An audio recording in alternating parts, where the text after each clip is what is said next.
Welcome to the Neonarcissism podcast, hosted by emotional intelligence specialists Kim and Jackie of Element Q, alongside strategic psychotherapist Brad Kaufman.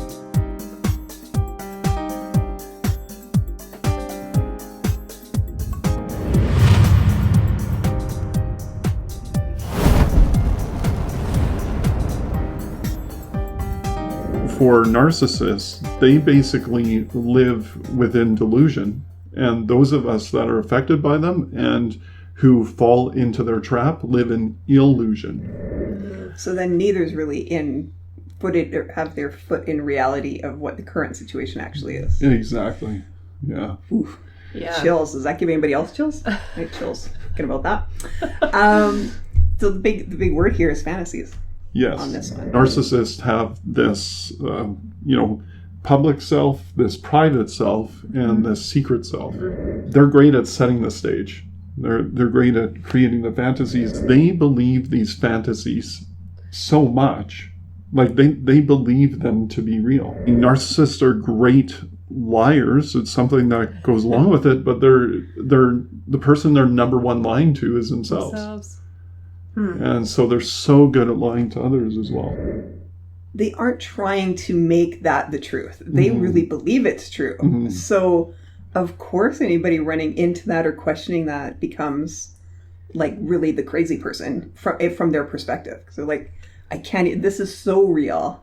Oh, yeah. That's, again, chills. Well, and then if you show them any element of truth, yes, then that they're going to get mad at you because you're the one who's interrupting or shining a light on the false reality of their illusion. They'll take a truth. Now, this is what they're really good at. And typically what they do use, and maybe we've talked about it before, but they'll take that one little grain of truth and they'll build exaggeration, they'll build delusion on that, so they can always go back to that one little truth if they have to. And then you have to agree with them, well, that's true. But then they think that because that whole thing is based on this little piece, that it then legitimizes this whole delusion. Do they go through cognitive dissonance, or do they believe the illusion so much that they can't actually see the truth? Hi everyone, welcome back to the Neonarcissism podcast. We have more information on narcissism for you. So today we are going to tackle the second trait that sort of defines narcissism, and that is a preoccupation with fantasies of unlimited success, power, brilliance, and ideal love. Yes, to mention a few. Just a few. Exactly, and whatever other fantasy jumps up in their minds. So really, this section 2, what it's really touching on is this idea of fantasy, and this is where we see the neo-narcissist kind of rise up, because it's that comorbidity basically with a type of delusional disorder. So they're highly delusional within their fantasies. And of course, those fantasies can be anything. And of course, now with social media, this is that other contributing factor to the neo-narcissism. They can really use that to create this illusion. And as you and I were talking about last time after our last recording, we didn't actually get it onto the recording, but we were talking about how for narcissists, they basically live within delusion. And those of us that are affected by them and who fall into their trap live in illusion. So because they're the master of illusion, right?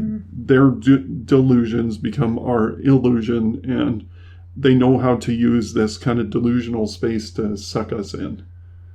So then neither's really have their foot in reality of what the current situation actually is. Exactly. Yeah. Oof. Yeah. Chills. Does that give anybody else chills? Right, chills. Thinking about that. So the big word here is fantasies. Yes. On this one. Yes. And the other big word, the one that you just said, is reality. Like how connected to reality are they, and what type of reality are they creating for their viewers or for the people around them? And you'll often hear within people talking about narcissism that narcissists have this public self, this private self, and this secret self. So, and they're really, really good at this public appearance. And yeah, they're great at setting the stage. They're great at creating the fantasies. And the challenging part with the framework of narcissism is they believe these fantasies so much, like they believe them to be real. Right now, every once in a while they'll receive evidence that they aren't real, but at the same time we run into what we call confirmation bias, and they just disregard that information for the sake of the fantasy, and any small thing that supports the fantasy is what they'll hold on to. So and expand. yes. Right? I think that's such an important piece of that, is that when there is a little fracture in the fantasy and that little bit of reality light is getting in there, they will seal that up with like whatever they have on hand, right? Whatever's going to support the story of a fantasy. And to be so dismissive, like I think that's a really good marker that people might notice, right? Of dismissing the reality in even just the smallest way, in the smallest areas, right? To sort of justify the other side. Yeah. Narcissists are great liars. It's something that goes along with it, but they're the person they're number one lying to is themselves. And so they're so good at lying to others as well. Well, this is where it gets so complicated, because they aren't trying to make that the truth. They really believe it's true. So of course anybody running into that or questioning that becomes like really the crazy person from their perspective. So like, I can't, this is so real. Oh yeah, that's again chills. Well, and then if you show them any element of truth, yes, then that they're going to get mad at you because you're the one who's interrupting or shining a light on the false reality of their illusion. Yeah, that's exactly it. And I'm glad you said that, because that's what happens. That's where they power up. And this is where they use all of that like gaslighting, provocation. So, but what I'm sensing is like that's sort of the like start of that effect happening. So like if you're in relationship with a narcissist and you're fine going along with the illusion and the fantasy and playing in that and feeding into the lies or whatever but as soon as you say something that is against that fantasy or shining a light of truth, that's, to me, it's like almost like it starts the chain reaction. Well, then you're the asshole. Yes. Right? If you've like in their minds. In their mind. That's right. Yeah. In that interaction, you then like are perceived by the narcissist as being an ass. Yeah. Because how dare you? Right? Yeah. And they absolutely power up to get you to shut up. Right? Because if you're pointing that light at a certain truth that they don't want to look at, like the example I usually use is like, here's a cup, right? And you can say to them, they'll talk all around the cup, but then you go, yeah, but what about that cup sitting right there? And you'll be pointing right at it, and either they'll just be doing one of these, like I don't see the cup, looking everywhere else. Or if you kind of force the light in that direction, like you're saying, they'll get so upset because that's violating their reality. So, like you're saying, all of a sudden now you become the problem. Yeah. Right? Their altered reality isn't the problem. No. Right? And they'll even use it. Like they'll use things like, ask anybody in my world about this. Well, really what they're saying by that is ask those that I'm able to influence and that buy into my delusion or buy into the illusion that my delusion creates. And most of the people in that person's life anyway would have to, because otherwise they would be dismissed and disregarded. So it is pretty much anybody in that circle. Yes. Yeah. If they're close. Yes. So that's kind of the preoccupation with fantasies. And then the fantasies, a lot of times you'll see exaggeration. And so they'll take a truth. Now, this is what they're really good at. And typically what they do use, and maybe we've talked about it before, but they'll take that one little grain of truth And they'll build exaggeration, they'll build delusion on that, so they can always go back to that one little truth if they have to. And then you have to agree with them, well, that's true.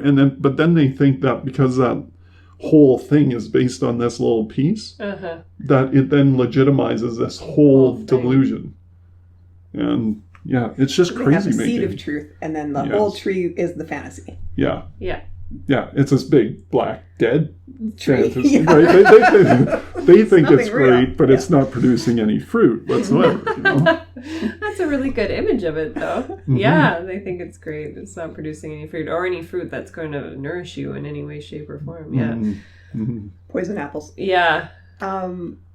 Okay, so then with this, in a neo-narcissist sort of world, so what would be some examples of sort of that amped up version of that? Like, so we touched a little bit on social media, right? Being a big influence on that, and it being just, so is it just that it's more invasive in sort of like as a neo-narcissist sort of world view? Yeah, I mean, that's what I would argue, because I mean, the language within the DSM talks about it being a preoccupation.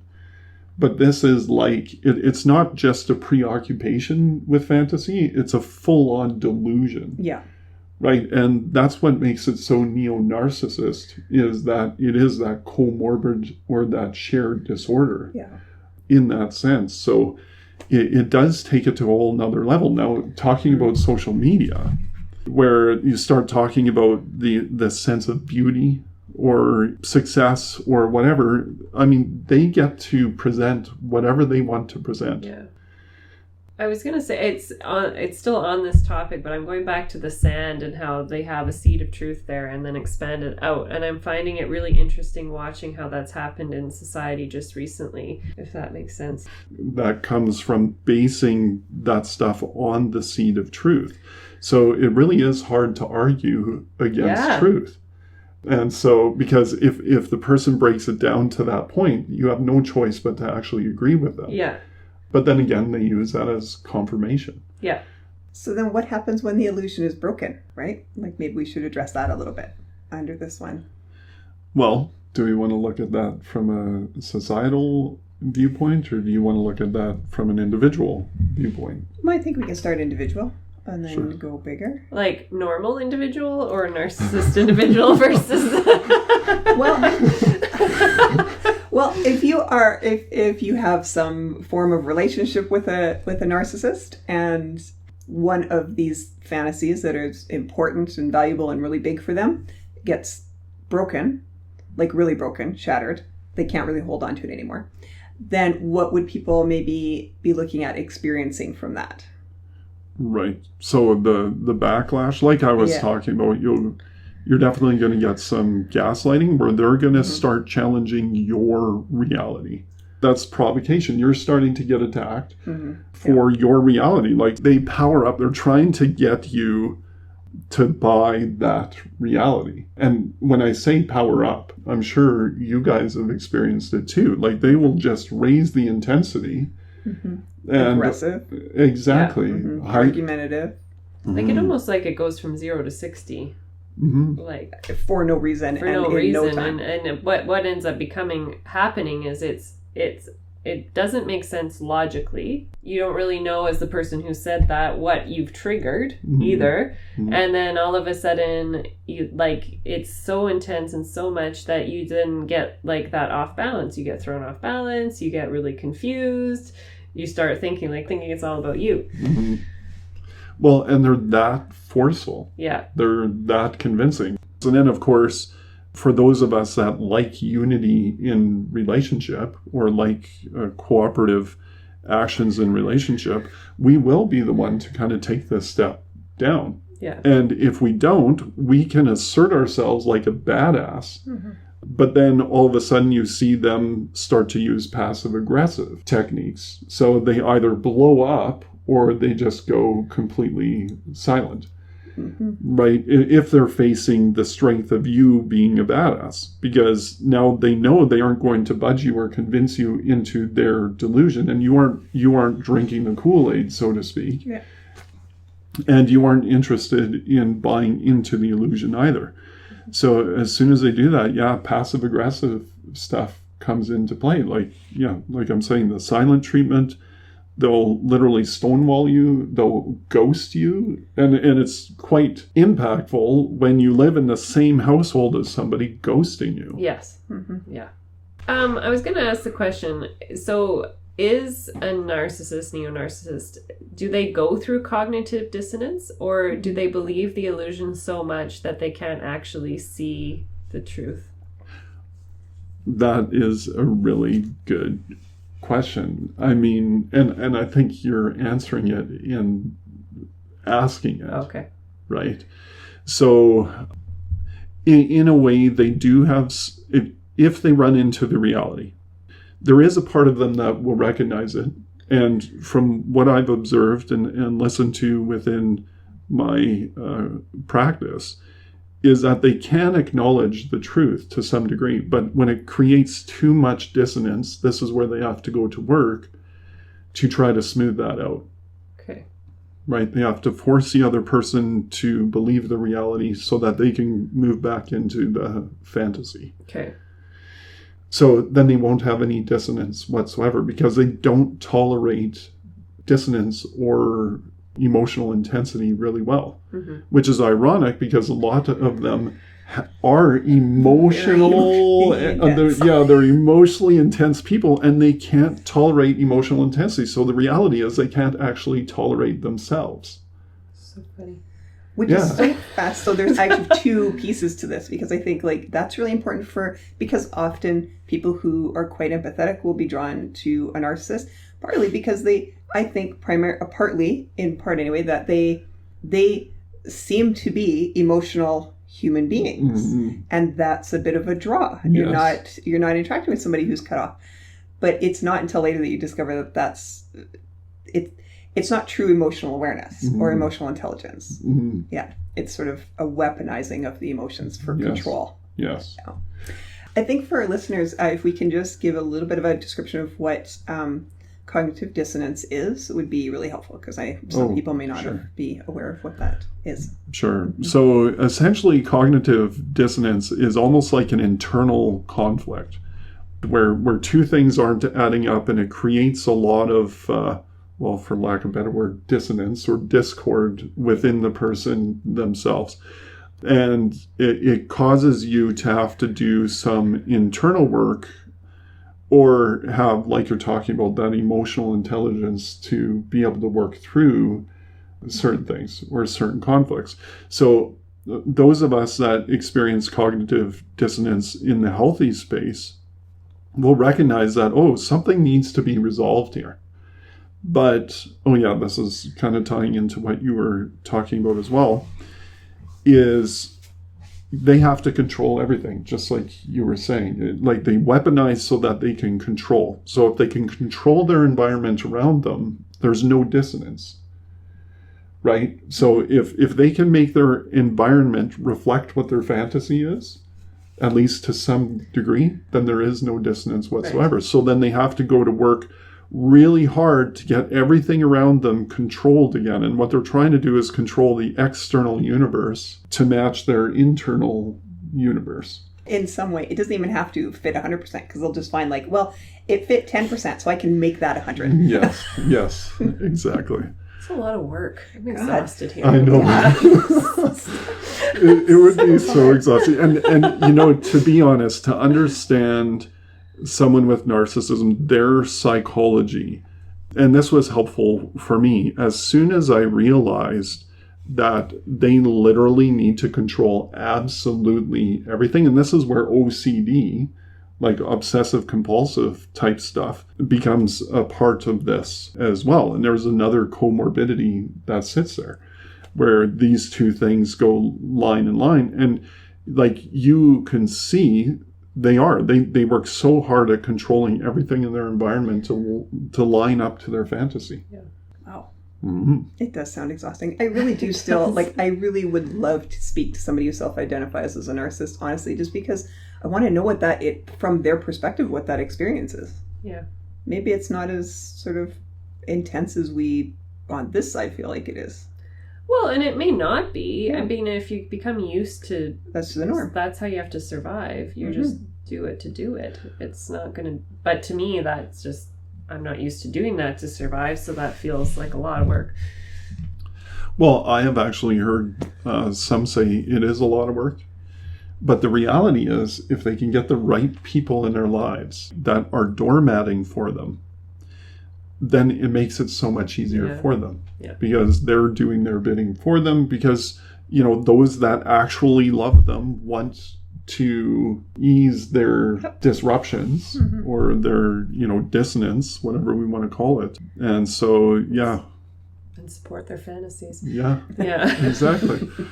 And quite frankly, some of their fantasies are alluring. Well, I hope that's true. I wish that was real. Yeah, can we go on, you know, 10 trips per year? It would be really nice, but it is more fantasy than anything else for most people when it comes to finances, right? Yeah. But at the same time, you'd love to buy in and be able to live what their mind thinks life should be. Because they have some pretty... you know, appealing, grandiose, adventurous, appealing type ideas. and they're really excited about it. So you want to get on board with the excitement. Yeah, exactly. And yeah, if you aren't on board with the excitement, well, then you're going to get it from that angle too. So yeah, but then you're the problem again from their perspective. Exactly. What was coming up when you were talking about that is I went back to, like, as a, you know, for a child who was a narcissist, how easy that ends up kind of being bred and how our society has been in the last little while. Because it's been about, you know, oh, children can do anything. You can do anything you want to do. Like, you know, oh, we don't need to record who came in first, second, and third in a race anymore. Right. We don't keep track of who won the basketball game anymore because we're all winners. We can all do whatever we want to do. So, I mean, if that's the languaging you've been fed, that's the truth in your head, right? Exactly. And then it's just reinforced. Yeah. And yeah, if you aren't getting the results, well, it can't be something wrong with them. No. It has to be something wrong with everybody around them. Yeah. And so it's actually a very disempowering experience for a person to, you know, put the locus of control, like everything that happens to them outside of themselves, rather than taking their own personal agency in it. It's definitely more work to take personal agency rather than point a finger in terms of like internal work. Like we're talking about, men trying to control your environment around you. I don't know if you've observed it, but it seems to me that it should be embarrassing for them. And what I mean by this is like how much they're willing to become aggressive. Like our discussion around Karens. Yeah. I would be embarrassed to be a Karen. Actually, I ran into one the other day. What happened? Oh man, I was a little upset with myself, to be honest, because she actually triggered me a little bit, and I was like, oh man, at least I managed myself properly in that situation. So I was walking through Staples, picking up things with my kids, you know, for school. And I come around this corner, and we're like looking on all the shelves, looking for the stuff that we need to find. And this lady goes, seriously? And I look at her not knowing who she's, and she gives me like this glare, and then she looks down at the floor, and there were arrows on the floor. God, I didn't notice this. So there's arrows on the floor, and apparently I was walking the wrong direction. We were like literally entering the aisle. And I just gave her a look. So basically, I can be proud of this, that I did the whole, what they call the gray rock thing, and I pulled the indifference. And I just kind of looked at her in the eye, and I literally stopped and was like, okay, I'm curious, what's going to happen here? So I just sat there and I stared at her, and it's like she's looking at me going, okay, how is he going to react? And I'm sitting there waiting for her to keep going, and then she didn't, and so then we just kept walking down. The rest of the aisle was clear, so knew I wasn't going to run into any more Karens, and I was already past her, so I'm not going to walk back the other way past her. Anyway. Well, I mean, I think that's actually a really, really beautiful example, right? Just like, okay, that's somebody saying that, like, seriously, they want a response. They're looking, they're trying to pick a fight. Yes. So by not giving them anything, right? By just being like, okay, what's this about? And giving no response and wait for the next. Yeah. And she just had nothing because you gave her nothing. Exactly. So just eye contact. That's all she got. She didn't get a verbal response from me. She didn't get anything but eye contact. And again, yeah, the badass that was right. It was just me standing there going, okay, if we're going to do this, we're going to do this. And but you're right. I mean, it's one thing if, like, seriously with that tone and everything versus, oh, excuse me, sir. Right? I'd be like, oh, yeah. Did you notice that there's arrows? I probably would have done a little bit of gray rocking there too. But anyway, but it would have been different. I wouldn't have been as triggered as I was. But I think what's so interesting about that is if you look at it from the perspective of a Karen having this grandiose fantasy of themselves, she's going in there assuming that everybody approaches the world and the arrows like she does. That all she has to say is seriously, and that you're expected to understand exactly what she's referring to. Exactly. And to fall back and in fall line. back in line, like tip top. Exactly. Like, that's a pretty big fantasy, really. It is. And demand. And entitlement. Yeah. But for sure somebody's playing that role for her, right? Because she's obviously quite skilled and free in doing that in her life, right? So somebody's playing that role in her world. But I think also That's a too, good point. I think in her world, yes, but also people are doing that in the stores. It's kind of a great feed for narcissists right now. You just go walk around and stand at an arrow all day long. Really? Hey, you know what? Maybe she was. She was just standing at the start of the aisle. Maybe that's just what she waiting was for doing. someone to go down and like, whoo, good feed there. I'm going to go to Staples and get my feed and my supply. That's great. That's great.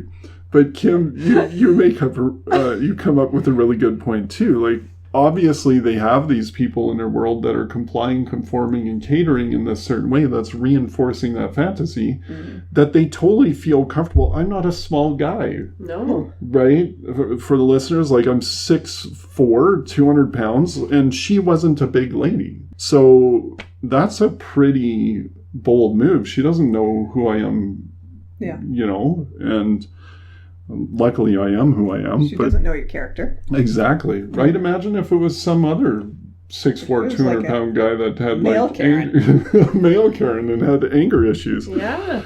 It's kind of frightening. It's a bit of a risky move. Yeah. Like, that's an interesting thing to look at. The risk, like, you would have to think there was some sort of assessment of the risk there. But obviously the feed, what she would get from the feed was far greater than any risk she assessed. Exactly. So interesting. That is really interesting when you think about that.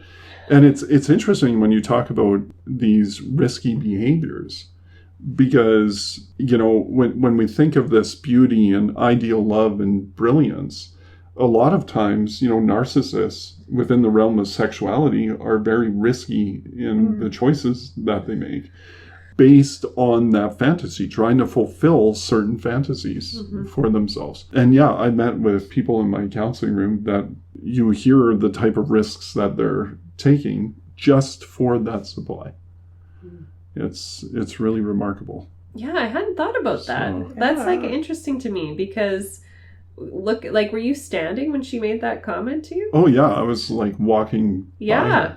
Like that's quite a risk. Yeah. Well, she may have felt safer because you had your kids with you. Well, right? that's so then true too. That probably leaned a little bit more in her favor of like, okay, That's true. And I can save these poor kids from like not, knowing better with the dad. Well, hey, you never know, right? Like who knows what story could have been created there. Tragic their lives must be because they're going down the aisle the wrong way. Exactly.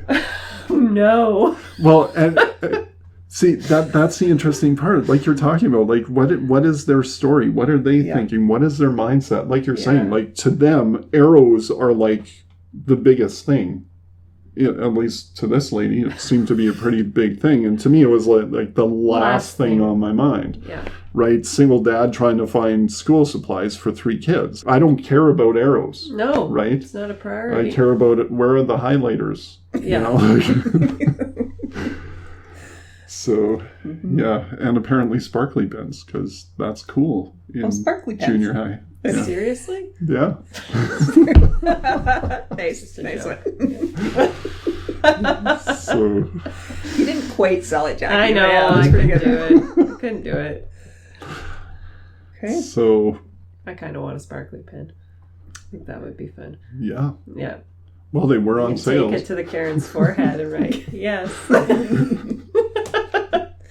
I do think, though, like, in a situation like that, the arrows give that person something to control, right? They're like, oh, Yeah. this is a rule. So I didn't make this up. Now I can, like, leverage my need for control and power, because I have actually the support of this arrow on the floor. Yeah. Right? Mm-hmm. Yeah. Yeah. Fascinating. And what it represents. Yeah, stand by the arrow all day. Exert your power. There you go. Mm-hmm. You pretend power. Yeah. Well, I think that, do we have anything else we want to add to number 2, this topic on fantasies? Well, I think over time, we're just going to talk more and more about this stuff. I think this kind of grasps what this is all about. So, yeah, we're going to wrap it up there for today's episode, and we'll see you next time.